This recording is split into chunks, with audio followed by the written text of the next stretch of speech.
Ta-da! Hi guys, good morning, good afternoon, good evening. Welcome to SMC with Arewa. My name is Arewa. I welcome you to my channel. If you are new, kindly click on that subscribe button and don't forget to on your notification bell so you can get notified whenever I drop a new video so you can come and check it out. Also, this is the Yoruba and English channel, so méjèèjì ni mo máa sọ papọ̀ ní ibi báyìí. Thank you guys for joining me once again. Thank you for your love. Thank you for coming back to this channel. I really appreciate every single one of you. For any of your advert support, donation, for any discussion whatsoever, my contact is going to be down below in the description box. And I'm also going to leave it lying around in the comment section area. Thank you guys once again. Let's jump into it because it's going to be a very long show. Thank you very once again, thank you. Happy Ramadan to our brothers and sisters in Islam and those of us that are not in Islam, but we are still, doing the fasting of Ramadans, which I'm one of them actually. So thank you guys once again. Like I'm saying, SMC with Arewa fans, Before I jump into today's show, don't forget Agbo Ibile Solutions. They are your herbal remedies for infections and diseases. During this Ramadan period, you can sit your spouse down and discuss how to go about your fertility issue with Agbo Ibile Solutions. Honestly, they are the cause anybody tó mọ̀ ṣe tó wọn wàláì. Mi ò ṣeré o, mo serious gidi gan ni o. O lè ti máa mu oríṣiríṣi àgbo kó tó live hope kọ́kọ́ try eléyìí wò wàláì. Ra kó mú tí ò bá ṣiṣẹ́ kó bá mi sọ̀rọ̀. Call them Agbo Ibile Solutions. Àwọn ló lè ṣe kò sẹ́lẹ́gbẹ́ wọn ní anywhere. Infection ni, disease ni, báwo ló ṣe ń ṣe. Call them +234 70 63 55 95 91. Ọkọ pè mí máa send the number àwọn sí ẹ. Ẹ já wọnú ètò lénìí. It was reported that this lady that sang osinachi, that she died from domestic violence from her husband of many years. It is so sad, so very sad. Now lots of people that know them, that know her, and people in her industry started coming out. Some start saying that they knew about the abuse and they all kept quiet. How she was enduring domestic violence from her husband. How the man would beat her up, would lock her up. That the one the man did last, the man kicked her on her chest and she was admitted in the hospital. She was on life support for like 5 days before she gave up the ghost. Although they say the husband has been arrested, actually. But what I'm so concerned about is about when people start coming out that they knew about it. For those of you that are wondering, what is the job of anonymous bloggers like me? This is one of the benefit of it. When someone is going through something, or when someone does something, and then you do what? You kept quiet, hush about it. Maybe if a blogger, or if they've done the amebo to a blogger, and the bloggers, carry the news, with people commenting and talking about it, she would have summoned courage to leave such marriage. But no, people kept quiet. People that knew them, that were close to them, kept quiet. Ladies, stop enduring marriage. Marriage should be enjoyed, not endure. It is high time. It is, one of the problems I have with Christian motivational speakers is the fact that they keep pressurizing women who are the victims to endure in an abusive marriage, and nobody is talking to the men. Nobody is saying anything about the men. Churches should start focusing on the men. A woman must be this and that. It's too much. Some men think marriage is about giving orders and being in charge, because that is what they saw their father do. Let churches start teaching men how to be good husbands and father. The burden on the woman is way too much, especially in this 21st century. It's too much. But most of the time, Christians, or to me, they often misconstruct their scripture that says, especially the one that says God hates divorce. God hates divorce, which is an act. For this was not God's intention for marriage. However, this does not mean he hates the divorcee, the human. But you'll be hearing, stay and pray, watch a war room, oh yeah, wear this, wear that, cook his favorite food, be fasting and be praying, be fasting and be praying, be fasting and be praying. Títí o máa fi kú síbẹ̀. Wàá máa gbọ́, you see this, stay and pray, God hates divorce. Okay, now we are skilled now. My question is, so does God hate divorce but loves murder? I'm just asking. Stay and to all the people that knew the truth and advised her to stay and pray, God will judge you all. Oh. He will judge you all. It is high time women get up and open their eyes. They need all these motivational speakers or the pastors or the whatever you want to call your name. You need to start talking about the men too. You need to start talking about them. Stay and pray. Títí ó fi nà tó fi pa báyìí tó fi kú dànù báyìí. Kí ló kù? Ó ti sọ àwọn ọmọ ẹ̀ di aláìníyàá mọ́. Before you know it, in few months now, the man will marry another wife. Ṣótán. The stay and pray has died and he has died gbé nìyẹn. Marriage is supposed to be enjoyed, not endure. What are you enduring? It is supposed to be enjoyed. Which one is suffering and smiling?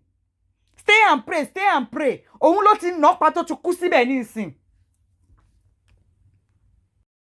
So sad that the marriage of one of the Nollywood actress, Yewande Adegoke, just packed up. He just pack up. 8 years of marriage just crashes. And according to the news that we are hearing, it was due to the infidelity from the husband, from the husband's side. The man has been doing lots and lots of cheating and all kinds of stuff. 8 years. It is so sad because the lady, Yewande, is actually one of those quiet, very quiet, decent Nollywood actress. One of those quiet, distant one. She does not, engage in what some of her colleagues do engage in. You hardly even hear any scandal with her name. You hardly hear any scandal about her. It does not happen. And the husband, left her. And to her, it is painful. The husband left her. I think she said she's in her father's house or in an hotel, which is quite close to where she and her husband live. And then she said she was 100% loyal to the man. And she said it was even this man that disvirgined her. Can you imagine? So she really, really loves this guy. And she said she almost went mad. And I think he has been doing it for a long time. And she said she does not want her family story out there. She does not want to drag the man because, she's still in love with this man and is the father of her kids, according to her. And she said he has different girls. I'm reading her conversation. He has different girls. And she said at the beginning of the relationship, she was confused, convinced that he was faithful. And that you can imagine the shock when she started hearing or seeing things that that would drive an emotional woman mad. And that the guy has not been handling the whole issue where he ghosted her, which really, really pain. He ghosted her, and he has not even bothered to call her since he moved out. And she said she has promised herself not to beg anyone to stay with her again, that the guy is not emotionally available, that he needs therapy or that he is a control freak, temperamental, unaccountable, cheating, lying. And she said for 14 years she has been experiencing and enduring emotional abuse from him, that he talks to her anyhow, ó máa ń bóun sọ̀rọ̀ anyhow ni.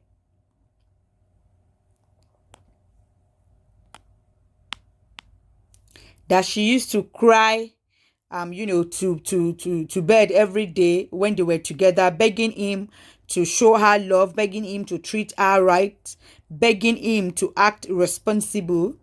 For 14 years that she has been the financial backbone, and not for once has she ever complained. That all she wanted from him was for him to grow up and act responsible. That he just wanted, that all she ever wanted from him was for him to grow up and act responsible. But he on his part, he just wants to enjoy life and leave the serious part of their life to her to sort, which can be painful. It can be painful. But the guy is just one of those community us band in your community banana. Don't shuku up and down. I think the guy is just like that. And it's really, really sad when good people are being treated like this. The lady was, she's one of the scandal. So sad. Oh, really, really sad, Goni. Very quiet lady. Oh, sad that the marriage of 8 years just packed up. Let's move on. Thelma's style is here to ease your gold shopping. Your brand new gold shopping. They are here to ease it for you.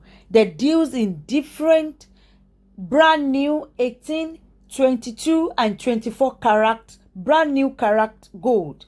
They are also into jalabias for the men and abayas for the women, and equally also into beautiful turkey wears that are imported.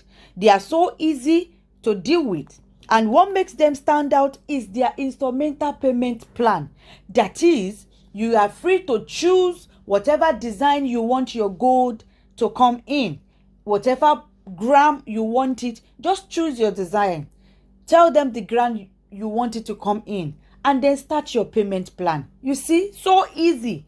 That is what makes them different from the rest, and they are equally affordable. Their grams are at cheaper rate at the moment. Contact Thelma Styles. They deliver worldwide. Thelma Styles, òun ló lè ṣe.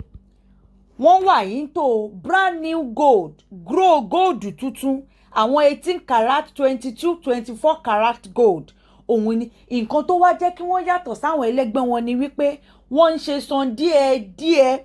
Ìyẹn túmọ̀ sí wípé ṣáà ti shoes gold tó fẹ́ rà, tó bá ní design tó fẹ́, shoes gram exact gram tó fẹ́ kó wá, kó dẹ̀ bẹ̀rẹ̀ láti máa sanwó ní san díẹ̀ títí ó máa fi san tán. Nǹkan tó jẹ́ kí wọ́n wà different nìyẹn fún gbogbo àwọn ẹlẹ́gbẹ́ wọn tí wọ́n jọ ń ta gold. Wọ́n tún máa ń ta àwọn beautiful turkey wears, àwọn àbáyà fáwọn obìnrin ni, àbí àwọn jàlábíà fún àwọn ọkùnrin ni. They deliver worldwide. They are tested and trusted. You can contact them on this phone number +1 347 279 2078. I'm going to drop their phone number down below in the comment section, or you can call me to get their number. Thelma Styles, òun ló lè ṣe. Concerning a show I did talking about Oba Elegushi and his bride, Hadiza, his Hausa Fulani bride, Hadiza, Olori Hadiza, and his first wife, Olori Sekinat. Now, a lot of people, most of it take with me, I've been in comments. Commenting. I am not criticizing Olori Hadiza because she's Hausa Fulani.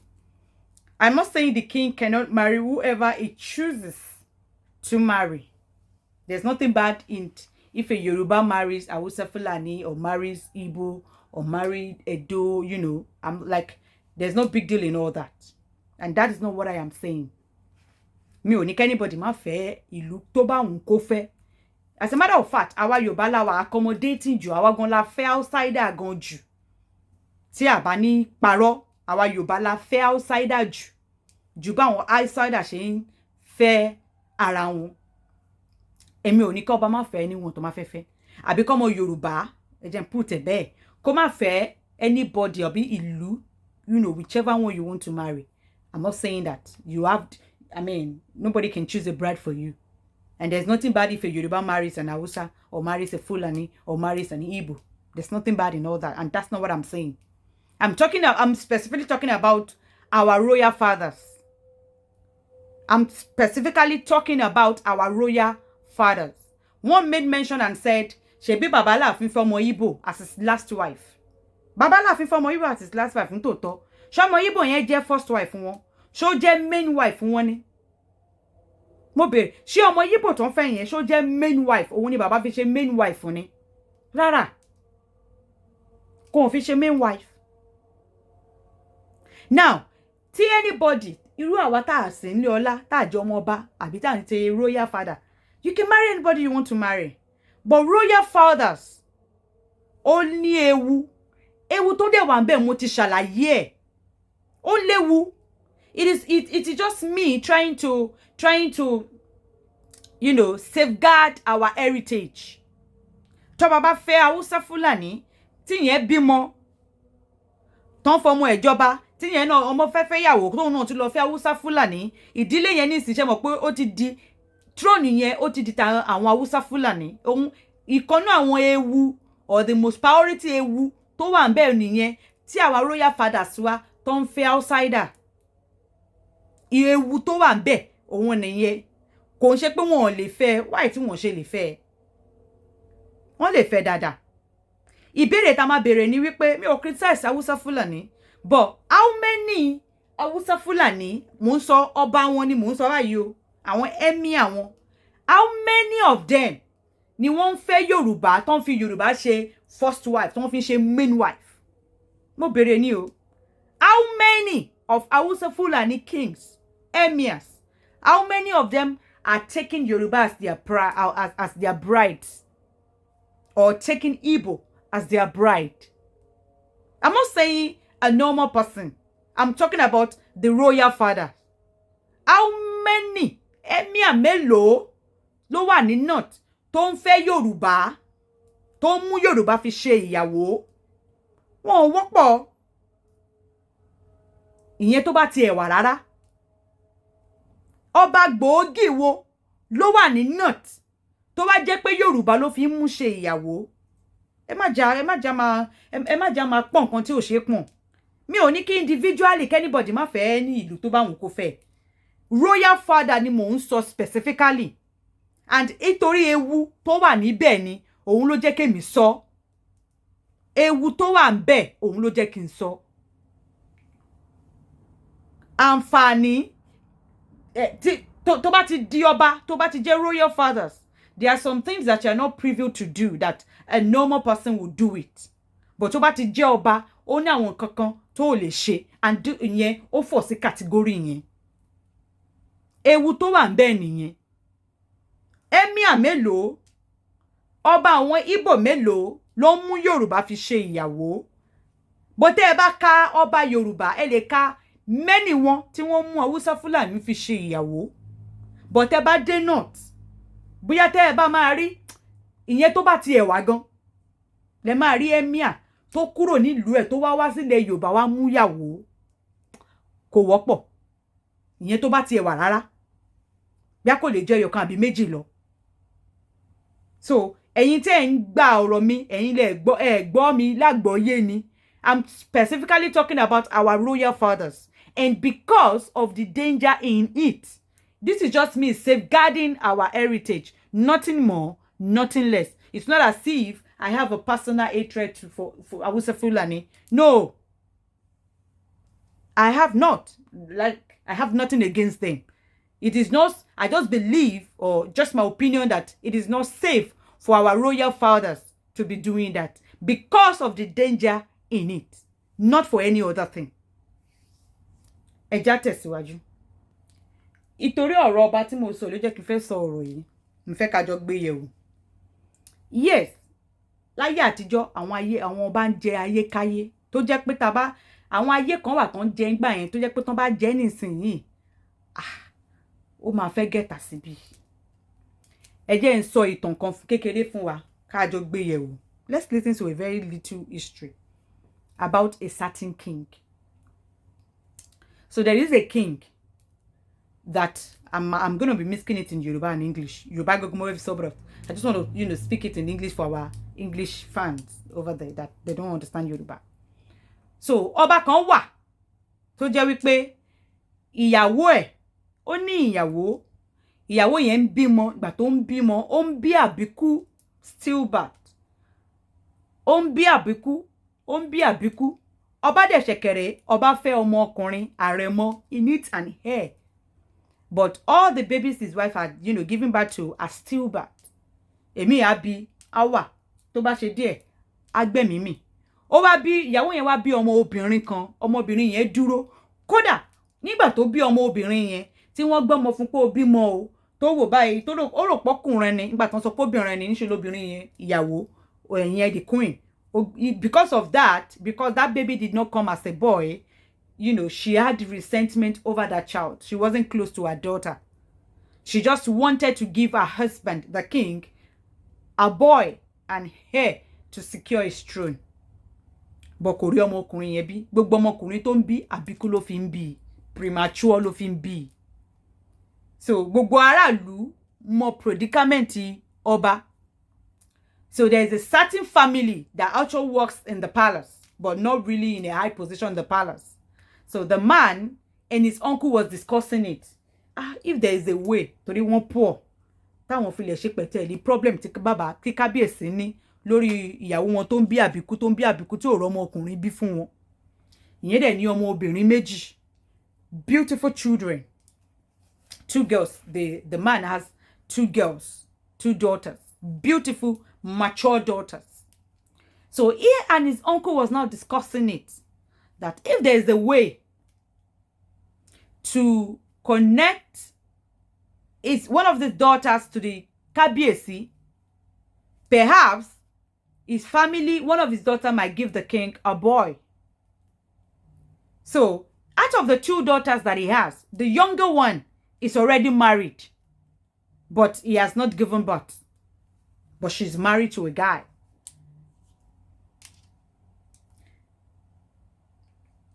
So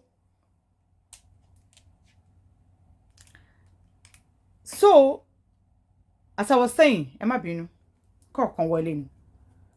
now, ó wá pé ètò jẹ́ ẹ̀gbọ́n because the younger one is already married. And she has, consummated the marriage with the husband she married. The husband happens to be a worker in the palace, like a sweeper in the palace. So they now called, the man called his wife and told his wife. But the wife was not happy about the arrangement. Then the man called the eldest daughter. Ó bá pè ọmọ ẹ̀ tó jẹ́ ọmọ obìnrin àgbà pé, wow, bye ni mo fẹ́ ṣe o. Mo fẹ́ invite Kábíyèsí wá sí ọ̀dọ̀ mi. Kan wá lò bí weekend. Kan fi nájú sádùúgbò wa. Mo dẹ̀ máa fẹ́ kó keep bàbá ní company o. Ọmọ bá ní kí ló ń jẹ́ bẹ́ẹ̀, but ọmọ mi ó gbà. So the man invited the Kábíyèsí to his house for just a get together in his house. The man is poor, but he had to go and borrow money. When you want to invite a whole Kábíyèsí, food, he will come with his entourage and, stuff, provision. He was spending money that he didn't even have. But because he had a plan on how to, rapala one of his daughter into the Kábíyèsí, probably that one will give the Kábíyèsí the boy that he needs. When the Kábíyèsí got there, they entertained him. They introduced the daughter to him, which he greeted. When they were eating, they made sure that the daughter, the eldest daughter, the younger one is married already, sat beside the king when they were eating. So she was speaking with the king. They were, she was doing the job, the assignment given to her by her father and her uncle. The next day, they arranged for a hunt in the bush, láti fi nájú lọ, which they did. The eldest daughter followed the Kabiyesi and his entourage.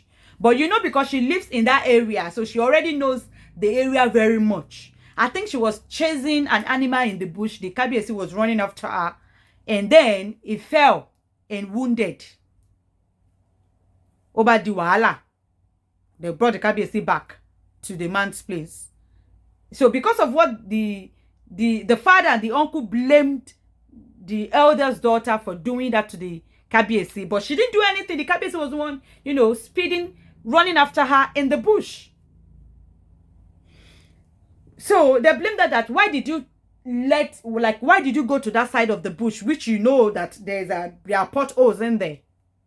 But they didn't allow her to explain. In the evening, they can't send her to tend to the wound of the Kabiyesi. They run àbúrò tó ti marry, tí mo sọ pé ó marry, ó fine gan. Wípé kóhun kó lọ nu ibi tí bàbá yẹn tí Kabiyesi ti wound, kó bá wọn fi cream pa, kó bá wọn wọ ẹsẹ̀, which the younger daughter did. Now when she was doing, you know, trying to massage the Kabiyesi's leg, the man was at the Kabiyesi was asking her, where have you been? She mentioned her name. I am this, the younger.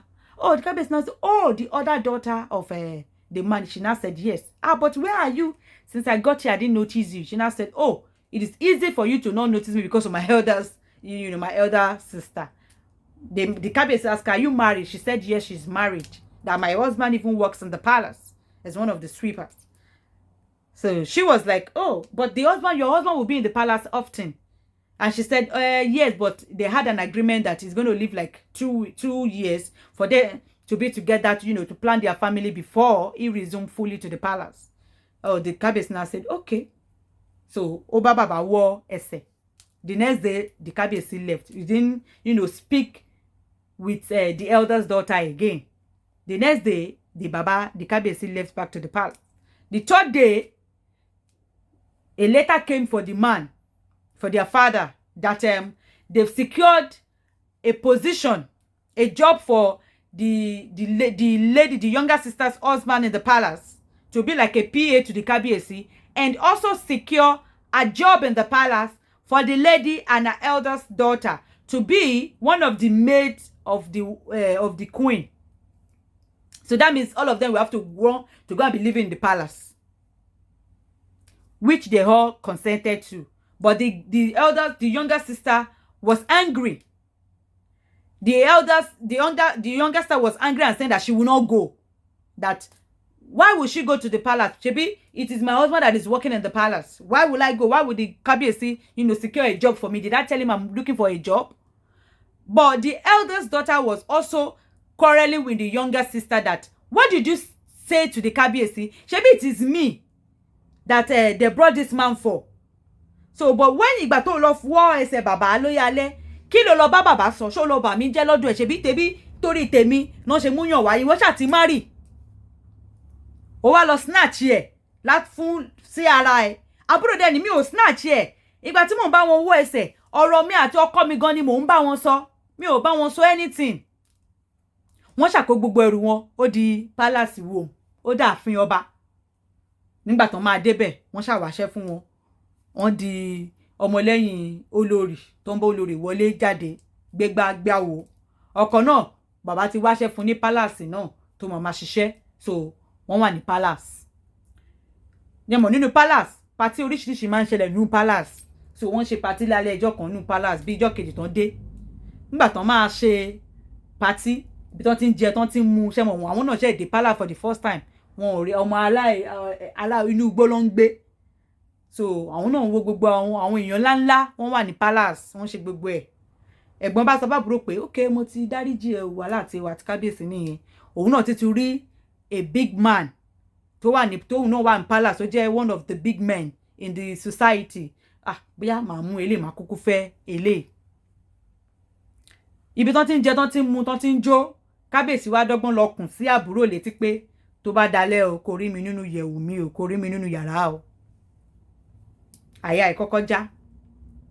Nígbà tó máa dalẹ́, ẹ̀gbọ́n gan ló múra fún tẹ́mọ̀, inú yàrá kan náà lẹ̀gbọ́n àtàbúrò máa sùn ní palace. Ẹ̀gbọ́n gan ló múra fún, night gown ni àbúrò kó sí. Ẹ̀gbọ́n bá múra fún kó máa lọ.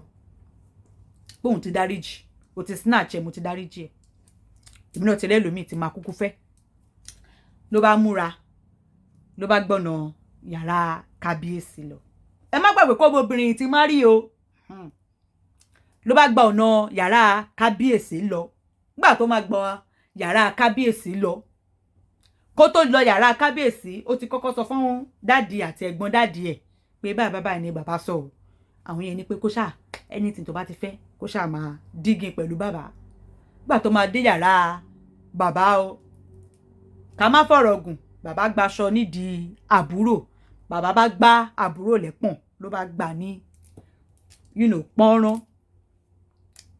nígbà tó di àárọ̀ ọjọ́ kejì ìkànnú àwọn fámìlì wọn tó jẹ́ bíi cousin ẹ̀ ló jókòó síwájú yàrá entrance tó máa gbàdé yàrá kábíyèsí pé dádì ń pè ẹ́ o ìyẹn her father is calling her so she followed that her cousin to go and see the father was in the room that was given to the husband of the lady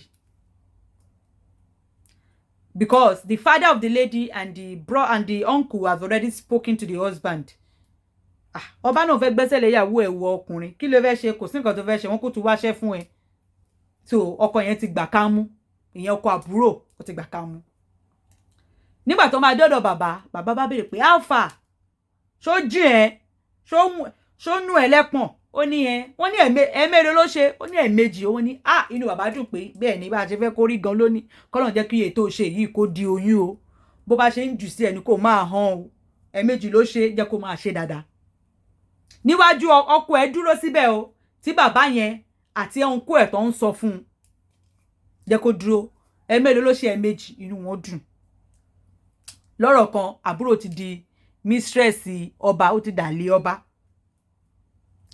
ẹ̀gbọ́n náà dẹ̀ wà ń bẹ̀ so ẹ̀gbọ́n náà ti kúrò ní pálá àkọsọ òun náà ti meet ọkùnrin míì tó jẹ́ olówó from a good family ìyẹn ó ti tẹ̀lé yẹn ó ti lọ márì ìyẹn ó ti márì ní church kan tó ti ṣe kíni tán ti gbọ́nra wọn lẹ́pọ̀n lálẹ́ ìyẹn ẹ̀gbọ́n bá jí sí àbúrò pé bàbá Mr. lágbájá yẹn mo mà ti fẹ́ mo ti fẹ́ o àti lọ gbá priest kan ó ti sọ wá pọ̀ lọ́kọ yàwó a dẹ̀ ti bára wa sùn olówó kúkú lòun náà èèyàn ńlá ni bí àbúrò ṣe pariwo ni pé láyé fẹ́ ta ni ṣebí ẹni yẹn ti nẹ́ni tó fẹ́ tán ti ní kó fẹ́ owó ṣútú wà lọ fẹ́ máa sọ fún dádì léè tó ṣe yìí o báàbúrò ṣe lọ rojọ́ fún bàbá nìyẹn pé ẹ wo nǹkan tẹ́gbọ́n mi ṣe ó mà ti fẹ́ Mr. lágbájá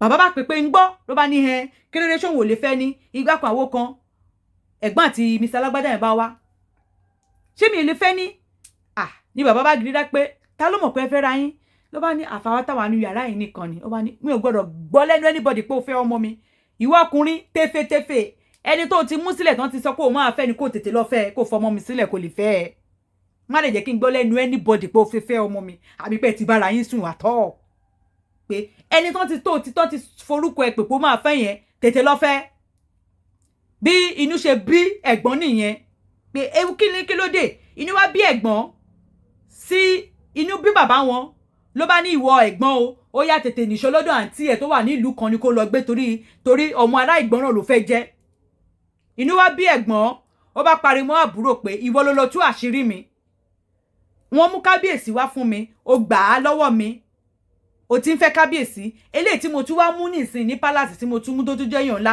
ó tún lọ ṣòfófó mi fún bàbá ó wá jẹ́ kí bàbá ṣe kíni kí bàbá kán lé mi kúrò ní ilé inú bí ẹ̀gbọ́n sábúrò pé ṣé nǹkan tó ṣe ìṣódà you collected the kábíyèsí from me as I met another man you still went to go and tell Popsy what I did making Popsy to hairstyle me to one of his uncle's auntie's place far away country ìyẹn lọ bẹ́ẹ̀ ẹ̀gbọ́n ṣàṣe kíni wọ́n lé ẹ̀gbọ́n lọ ọmọbìnrin àbúrò ó ti ń fẹ́ bàbá wọ́n ti ń jira wọn lẹ́pọ̀n ó bá ní oyún inú bàbá bá dùn pé ó ní oyún inú bàbá ẹ̀ dùn inú kábíyèsí náà tún dùn pé ó ní oyún pé oyún ọkùnrin ló máa fi bí ẹ má gbàgbé pé bàbá kábíyèsí ń wá ọmọ ọkùnrin o ọmọbìnrin kan ni olórí bí gbogbo ọmọ ọkùnrin tó lórí ń bí àbíkú náà fi ń bí o ìgbà tí wọ́n sọ fún kábíyèsí pé ọmọbìnrin yìí ó ti ní oyún inú kábíyèsí dùn ó bá fún wọn ní ilé ńlá tó fún wọn ní oríṣiríṣi in fact ó tún fún bàbá ẹ̀ gan ní oyè ńlá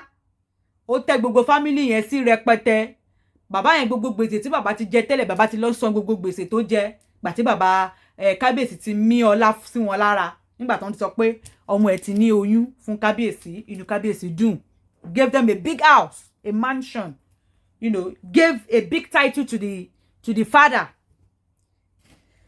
with good money placed all of them on salary monthly. They were all happy. The father was happy. That was their game plan from day one. They were happy. Now, when the pregnancy got to, I think like 3 or let me say 4 months, the lady was having little complication. So the midwife, the doctor now told her to be on bed rest till she gives birth. So that will mean that she and Kabiyesi will not be able to sleep with each other. Baba will not be giving her ekpon again. They will not be doing to see again since she's bedridden till she gave birth. Now, the father was now thinking, báwo la ṣe máa wá ṣe báyìí o tí Kábíyèsí náà ò sì ní gbàgbé ẹ̀ ìyẹn àbúrò bàbá àti òǹkù yẹn wá tí wọ́n rò pé báwo la ṣe máa ṣe bí bàbá gbà tí bàbá ò bá lè máa súnmọ́ ọmọbìnrin yìí mọ́ báyìí ó lè lọ gbàgbé ẹ̀ sí yàrá o pé báwo la ṣe máa wá ṣe báyìí tó máa fi máa rántí ẹ̀ wọ́n bá lọ pé ẹ̀gbọ́n padà ní ìlú tí wọ́n lè lọ ìwé kẹ́gbọ́n padà wálé ìwọ ẹ̀gbọ́n o ó ti dé o you have only one job entertain the king so that he will not forget your younger sister that is carrying a child for him. You have to entertain the Kábíyèsí so that he will constantly be reminded about your younger sister. You understand? That is your job. The elder sister said, okay, mo ti gbọ́. She was in the palace. She was entertaining the Kábíyèsí from afar. When the Kábíyèsí is seeing her roaming in the compound, he will be reminded of the younger sister that is pregnant. That is, he will not want to take another girlfriend or another mistress in the palace. That is what that means. So, but she was not getting close to the Kábíyèsí. She was just entertaining the Kábíyèsí from afar. So, because of her intelligence, Baba bẹ̀rẹ̀ sí ní máa kó jẹ, he was noticing her. I said, are you not that lady of Kiniko? She said, yes, I am. Oh, you are back from where your father sent you to. Oh, yes, I am. So she was in the palace. Kábíyèsí was looking at her from afar. She was not getting close to the Kábíyèsí, but Baba was impressed with her intelligence and the discussion that she was having with some palace people. Why Baba will be looking at her?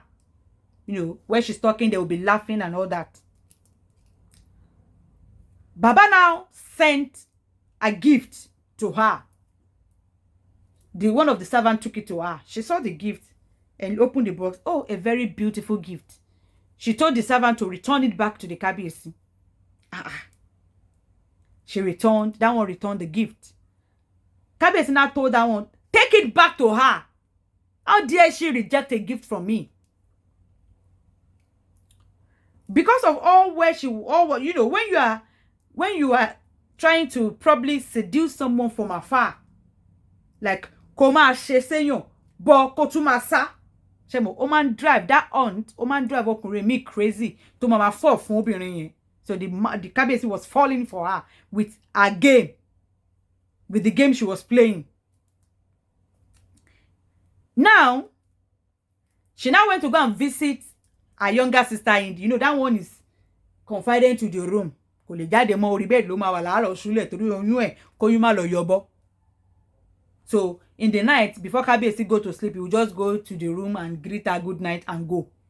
She cannot come out again, and the Kábíyèsí cannot give her to see again. So the elder sister went to greet the younger sister in her room. He was greeting her, hey, àbúrò mi pẹ̀lẹ́ o, oyún àánú ẹ báwo ni baby, ṣó ń kick ṣó wá o. The servant knocked on the door and opened the door. The same servant that brought the gift for the sister entered and said, Auntie, Kábíyèsí say I should give you these gifts. The lady now said, oh, I don't want. Give it to my sister. The sister was shocked when the servant said Kábíyèsí sent a gift for her elder sister. The younger sister on the bed was shocked. Kí ló ń ṣẹlẹ̀? Gift báwo? Ẹ̀gbọ́n mi kí ló ṣẹlẹ̀? Kí lẹ̀ ń ṣe? Ẹ̀gbọ́n ẹ̀ wá wò pé, ó yá ìwọ servant, give it to my sister. The servant say, oh rárá o, ẹ̀yin gangan ló ní kí n gbé fún. Ẹ̀gbọ́n bá ní, but mi ò fẹ́, dá padà fún pé mi ò fẹ́. Servant yẹn wá bọ́ta. Àbúrò wa bu ẹ̀gbọ́n ẹ̀ pé ẹ̀gbọ́n mi kí ló ń ṣẹlẹ̀? Gift báwo? Ẹ̀gbọ́n bá ní kò sí kankan tó ṣẹlẹ̀. Ṣebí boyfriend ẹ, you know, the king sent a gift and then ṣe bó rí pé mi ò gbà lọ́wọ́ ẹ̀, mo sọ pé mi ò fẹ́. Kò sí kankan tó ń ṣẹlẹ̀, mi ò bá ṣe anything. After all, èmi kọ́ mo kó báyìí kó lóyún kó má lè jáde. So mi ò bá ṣe anything. Ṣebí jẹ́jẹ́ mi mo wà tẹ́ pè mí padà kí wọ́n máa keep ẹ̀ company torí títí ẹ. Tó jẹ́ pé initially èmi ló mú wá fún, ó fọkọ ẹ̀ sílẹ̀, ó di àlè bàbá. Ó wá ní àbúrò wa ní because pé òun love ẹni yìí o, kíníkan ẹ̀gbọ́n ṣá kúrò ní yàrá kò tiẹ̀ dá lóhùn, ó kúrò ní yàrá ntí ẹ̀, ó gba ìta lọ. Kò pẹ́ o. Ọba ọmọbìnrin yẹn, bàbá yẹn mama, you know, Kábíyèsí was trying to get attention, the elder sister attention, but the lady was not giving her attention to the Kábíyèsí. She was keeping the Kábíyèsí from afar. So the Kábíyèsí was infatuated with her. He was falling for her. And the way she was playing that game, if you send something to her, she would toss it back to him. And, you know, things like that. You know, some men, no. He was intrigued. Wọ́n bá wá pè pé àbúrò ẹ̀ o, ó ti ń rọbí o. Ìyá wọ́n bá gba ilé tán fẹ́ àbúrò sí, wọ́n jókòó sí pálọ̀. Ó tiẹ̀ bá bàbá wọn àti uncle wọn ní ibẹ̀. Òun náà wá wọlé, ìyẹn ẹ̀gbọ́n o, ó wá wọlé, ó ṣá lọ dúró sí corner kan. Torí àbúrò ti sọ fún bàbá nǹkan tójú ẹ̀ rí pé Kábíyèsí ra gift fẹ́ gbọ́n mi, àbí ṣé ẹ̀gbọ́n mi àti Kábíyèsí fẹ́ máa fẹ́ ra wọn ni, kíníkan. So they are looking at the elder sister as the lost, àbí the black sheep in the family, like the troublesome in the family, or bí bàbá wọn ṣe ń wò nìyẹn. Ìgbà tó ń wọlé, ìgbà tán ní àbúrò ẹ̀ fẹ́ bímọ, òun náà wọlé, ó ṣàrí gbogbo wọn tán dúró, ó lọ dúró sí corner kan. Wọ́n ti lọ pé Kábíyèsí náà pé lady yẹn ti ń rọbí o, ó ti fẹ́ bímọ. So Kábíyèsí náà wá wọlé, ìgbà tí Kábíyèsí wọlé, wọ́n kí Kábíyèsí lọ bá ẹ̀gbọ́n níbi tó dúró sí. Why tí mo ṣe send the gift sí ẹ tó ṣe return ni? Ìyẹn bá ní kí ló ń send the gift fún mi sí in the first place? Ṣebí yín ní àtọ́rí mo like ẹ ni, I want to have you. You know you cannot have me. Ṣé bó rí àbúrò mi, ṣé bó rí mi tẹ́lẹ̀tẹ́lẹ̀ kó tó lọ máa fẹ́ àbúrò mi. Ṣebí mi ló kọ́kọ́ wà pẹ̀lú kó tó lọ máa fẹ́ àbúrò mi.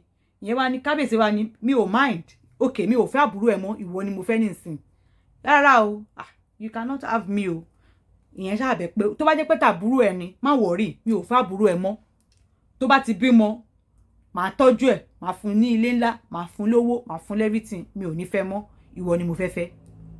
Ibi tán ti jọ ń sọ, ìyẹn ṣá bímọ, ó bí ọkùnrin tòótọ́. Wọ́n yayọ̀ ọmọ bọ́ta.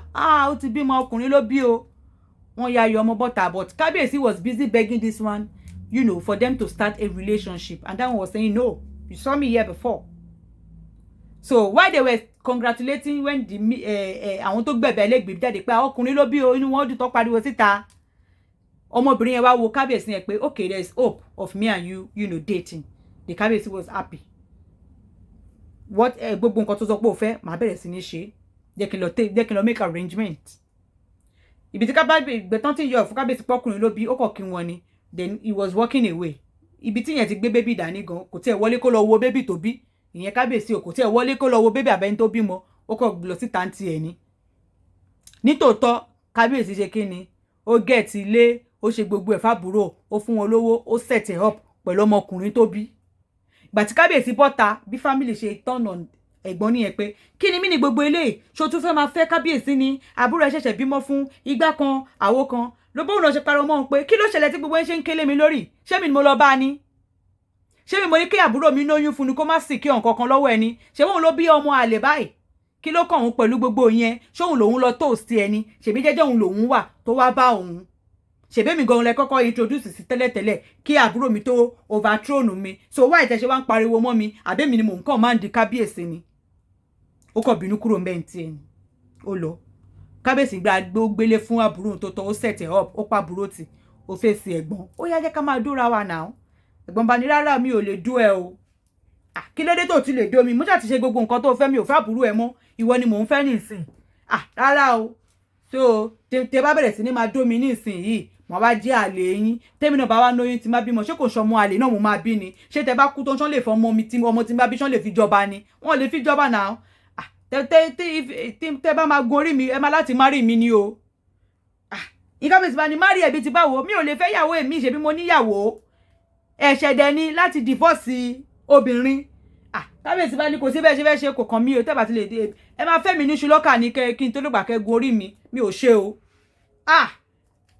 ẹ dẹ̀ mọ̀ pé kábíyèsí is already has fallen for her ṣe mọ̀ tí ọkùnrin bá fẹ́ tó bá fẹ́ jú òbò tí ó bá ti rí òbò yẹn gbogbo nǹkan tóbìnrin yẹn bá ń béèrè bá ló máa fún un until tó bá before kó tó dé ibi tá à ń sọ yìí ìyẹn ṣàgídá pé òun nígbà kó dó òun ò fẹ́ dàbí àbúrò òun ṣe dà so òun ò gbà òun ò fẹ́ òun ò dó but báwo mo ti fẹ́ divorce ìyàwó mi bàbá bẹ̀rẹ̀ sí ní ronú bó ṣe máa divorce ìyàwó torí èèwọ̀ ni láti divorce ìyàwó ó wá rò pé kí ló máa ṣe o ó wá rántí incident kan tó fi tí kábíyèsí yẹn fi fẹ́ ìyàwó ẹ má bínú pé story yìí long o ó ní nǹkan kan tí mo fẹ́ mú jáde nínú ẹ̀ o mo fẹ́ ká kọ́gbọ́n ni o ó ní ìṣẹ̀lẹ̀ kan tó ṣẹlẹ̀ kí kábíyèsí yẹn gan tó fẹ́ ìyẹn olórí tó fẹ́ kí ló ṣẹlẹ̀ let's go into it ṣé mọ̀ pé láyé àtijọ́ àwọn ọmọ ọba máa ń fi àwọn ọmọ wọn fún ọkọ ni bóyá ọba Abẹ́òkúta á ti fi ọmọ ẹ̀ fún ọmọ ọba Ọ̀yọ́ láti fi kí royal house yẹn kó má bọ́ sí ìta wọ́n máa ń fọmọ wọn fọ́kọ láti kékeré lèlòmíì ti ń ṣe bí àwọn Haúsá ṣe máa ń fọmọ wọn fọ́kọ láti kékeré tẹ́lẹ̀tẹ́lẹ̀ bẹ́ẹ̀ ni so wọ́n ti fi olórí yẹn fún ẹ̀gbọ́n kábíyèsí yẹn kí yẹn tó kẹ́gbọ́n yẹn tó kú so nígbà tí wọ́n lọ mú olórí yẹn wá kó wá fẹ́ ọkọ it was the elder brother of the present kábíyèsí òun ni olórí yẹn ni wọ́n fẹ́ fún olórí yẹn but nígbà tó máa fẹ́ fún nígbà tó olórí yẹn dé tó wá fẹ́ ẹ̀gbọ́n the present kábíyèsí the eldest brother of that kábíyèsí was one of those men that they are shy wọ́n máa ń tijú obìnrin ó shy ìgbà tó ń ṣe wedding tó ń ṣe gbogbo ẹ̀ṣẹ̀ mọ̀ tó bá dalẹ̀ ọkọ àti ìyàwó ṣáà máa súnmọ́ ara wọn ìgbà tó máa dalẹ̀ pé jẹ́ ká súnmọ́ ara wa ọmọkùnrin yẹn kò lè ṣe kò ṣe pé bóyá kò lóko àbí kò mọ bó ṣe máa dóbò but ó jẹ́yàn kan tó ń tijú obìnrin is one of those shy child so he was not able to consummate the marriage and then before you know it he died ó kú so ìgbà tó kú yẹn nígbà yẹn ìgbà tó kú yẹn ọmọbìnrin yẹn wá kúkú ní pé òkè ìgbà tó ti kú bóyá kí n kúkú fẹ́ èyí tó jẹ́ àbúrò tó tẹ̀lé ó lè fẹ́ àbúrò ó ti fẹ́ ẹ̀gbọ́n ẹ ti bára yín sùn èèwọ̀ ni kó tún wá fẹ́ àbúrò again kó tún máa gun ẹni tí ẹ̀gbọ́n ẹ̀ ti gùn kò possible obìnrin wa ní rárá o a bára wa sùn o a kò fi gun kò fi bò ó wá ní but àárọ̀ ọjọ́ kejì jọ wedding yín a gbọ́ tí ọkọ ẹ tí ọba yẹn tí ọmọ yẹn tí ọkọ ẹ ń sọ wípé mo ti lọ sóńdó bọ̀ o ẹ mọ̀ like a slang tó fẹ́ sọ pé mọ́jú yìí o ṣe mo wẹ̀ lọ sóńdó bọ̀ o like you to understand kò tí mo try láti sọ like an hint wípé mo ti bá ọmọbìnrin yìí sùn ó wá ní yes àwọn sọ yẹn because àwọn àbúrò ẹ̀ máa ń tíìsì ẹ̀ òun ló ṣe parọ́ yẹn èmi náà dẹ̀kẹ̀rẹ̀ ó jẹ́yàn kan tó ṣáì tó máa ń tijú mo kàn fi ṣe kíni láti fi bò ó láṣìírí òun lè tá a sọ nígbà yẹn kò ṣe pé bóyá a bára wa sùn nítorí kójú má balẹ̀ tí láṣẹ bá a parọ́ lèmi náà ṣe parọ́ fún nígbà yẹn ọ̀rọ̀ yẹn di wàhálà but at the end of the day wọ́n ṣe kíni wọ́n fẹ́ the present kábíyèsí tó jẹ́ àbúrò ọkọ ẹ̀ gangan gbà tí òyìn ti kú wọ́n ṣàfẹ́ fún so that incident òun wá ní kábíyèsí wá rántí pé bí a kì í lo ilé kì í fi divorce ẹ̀ kí n bá lè rí ọmọ burúkú tó ń drive me crazy kí n bá lè rí fẹ́ kí n bá lè rí kí n bá lè rí bá sùn ipe so incident yẹn òun wá ní kábíyèsí yẹn wá lò pé òun fẹ́ divorce ìyàwó òun nítorí kíni ó parọ́ fún mi o lọ́jọ́ kìíní àná ipe àṣé òun àti ẹ̀gbọ́n mi tó kú àṣé wọ́n bára wọn sùn nítòótọ́ irọ́ ló pa báwo ló ṣe gbọ́ òkè ìkan náà àwọn tó àwọn ọmọọṣẹ́ nu palace ni wọ́n ń jì sí o wọ́n ṣàwọ́ ọmọọṣẹ́ kan wá kó wá testify ìyẹn wá ní òun gbọ́ bí tí ìyẹ olórí àti ọ̀rẹ́ wọn ti ń discuss ọ̀rọ̀ yẹn tó lórí fi sọ pé ẹ̀gbọ́n yẹn abára wa sùn gbà yẹn o amọ̀kọ̀ parọ́ ni o ní pé ìhùn gbọ́ngbà tó ń sọ. So that was what the king used in divorcing the wife torí gbogbo àwọn bàbá afá ní pé èèwọ̀ ni kí ọba divorce ìyàwó. So ó wá lo incident yẹn wípé ó parọ́ fóun nígbà yẹn pé òun ò tí bá ẹ̀gbọ́n mi sùn ni mo ṣe fẹ́ àṣẹ irọ́ ló ń pa. So kíní yẹn ó dùn olórí torí irọ́ ni but olórí mọ̀ pé nítorí pé ó fẹ́ ìyàwó èmi òun ló ṣe fẹ́ lé òun.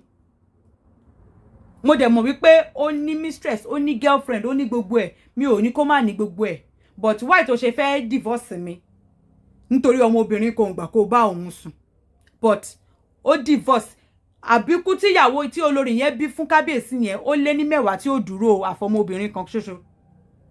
Ó ṣàṣe kíni ó ṣà lo incident yẹn ó fi divorce olórí yẹn ó wá ṣe kíni ó wá fẹ́ ìyẹn ẹ̀gbọ́n obìnrin ti bí mistress ẹ̀ tó lé lọ ó wá fẹ́ ẹ̀gbọ́n yẹn máa ń boast fún àwọn family ẹ̀ pé kí ló kàn mí èmi kọ́ mo ní pé kí wọ́n tètè gbà fún kó làdí sílẹ̀ kó lọ lóyún kó lọ bí ọmọ àlè ṣèbó rí pé nísìnyí èmi mọ bí mo ṣe to géèmù mu tó fi fẹ́ èmi ìwọ ló dẹ̀ mọ̀ pẹ̀lú yẹn torí tó bá kú wọn ò lè fọ́mú ẹ wọn ò lè fi jọba torí ọmọ àlè ni kò fẹ́ ẹ girlfriend lásán ni ẹ. Ọba yẹn má divorce olórí ẹ ní tòótọ́ ó bá wá fẹ́ ẹ̀gbọ́n side chick ẹ̀ ó fẹ́ side chick ẹ̀ tó ti bímọ fún ó fẹ́ o. Ìgbà tí Ọlọ́run wá máa ṣe nígbà tó fẹ́ yẹn tán wọ́n bára wọn sùn tán ṣe gbogbo ẹ̀ nígbà tí ìyẹn máa lóyún tó máa bímọ kí ló bí ó bí obìnrin ló bá dìwò mí wò ẹ́ ṣé mo pọ́ ọmọkùnrin ní kábíyèsí ń wá ọmọkùnrin ló ń wá o nígbà tó máa divorce olórí ẹ̀ tó máa fẹ́ eléyìí máa lóyún ó máa bímọ obìnrin ló bí bínú ṣe bí kábíyèsí nìyẹn pé láyé kí ló ń fẹ́ fi ṣe pẹ̀lú gbogbo wàhálà tí mo ṣe kí n tó fẹ́ ẹ ò wá máa bímọ wá dé kóbìnrin ló lọ bí kábíyèsí yẹn ṣe lé òun àti ọmọ obìnrin yẹn tó bí nìyẹn. Now ẹ̀kọ́ tí mo fẹ́ kẹ́ máa wo irú ayé táwọn kábíyèsí ń jẹ nígbà yẹn kẹ́ máa wo ẹ̀kọ́ tí mo fẹ́ wá ká mú jáde nínú ẹ̀ ní wípé nínú bàbá wọn àwọn ọmọbìnrin yẹn tó ń ta àwọn ọmọ ẹ̀ jáde tó ń tì wọ́n kan lọ jẹ́ girlfriend side chic ọba nítorí poor state wọn ṣóhun ní ká dá lẹ́jọ́ àbí àbúrò tó wà nílé ọkọ tó dẹ̀ lójúkorojú tó sọ pé òun ò lè ìyàn lè like ìyàn ò lè dá like kábíyèsí command ẹ ò lè say otherwise tó fọkọ ẹ̀ sílẹ̀ tó lọ di àlè kábíyèsí àbí wọ ẹ̀gbọ́n tó rí pé àbúrò ẹ̀ ti di àlè kábíyèsí ó ti lóyún ó ti bímọ tó wọ́n ní ṣe kí ni tó tú ajá kí ẹ̀ pé kó lé àbúrò ẹ̀ lọ ìwọ ni kó má rí. Àbí olórí yẹn ní tòótọ́ olórí yẹn àti ẹ̀gbọ́n ọba yẹn nígbà yẹn wọ́n bára wọn sùn tòótọ́ olórí kò parọ́ ni o àbí olórí yẹn ní ká blame ni àbí ọba yẹn náà tó ń jayé káyé tó ń jayé fàmílétè ń tutọ́ ní ká bá wí. Ẹ jọ̀ọ́ kí ni ìròǹgbà yín kí ni opinion yín lórí ọ̀rọ̀ tí mo sọ kalẹ̀? Ǹjẹ́ tí irú ẹ̀ bá ṣẹlẹ̀ láyé ìsìn tí ọba kan ṣeré láyé ìsìn ǹjẹ́ ó possible? Ẹ má gbàgbé pé ọba wọn lẹ́dọ̀ọ́ marry 2 sisters o ẹ má gbàgbé ẹ o torí mo sọ ọ̀rọ̀ yìí nítorí táwa kan tá a bá gbọ́ àwọn nǹkan tó ń ṣẹlẹ̀ nílé ọlá a máa rò pé bóyá irọ́ ni mẹ́wàá ń ṣẹlẹ̀ obìnrin ń dán nǹkan wò nǹkan tí wọ́n máa ń gbọ́ pé ó máa rò pé ṣó possible ó possible dáadáa. Kí ni opinion tiẹ̀?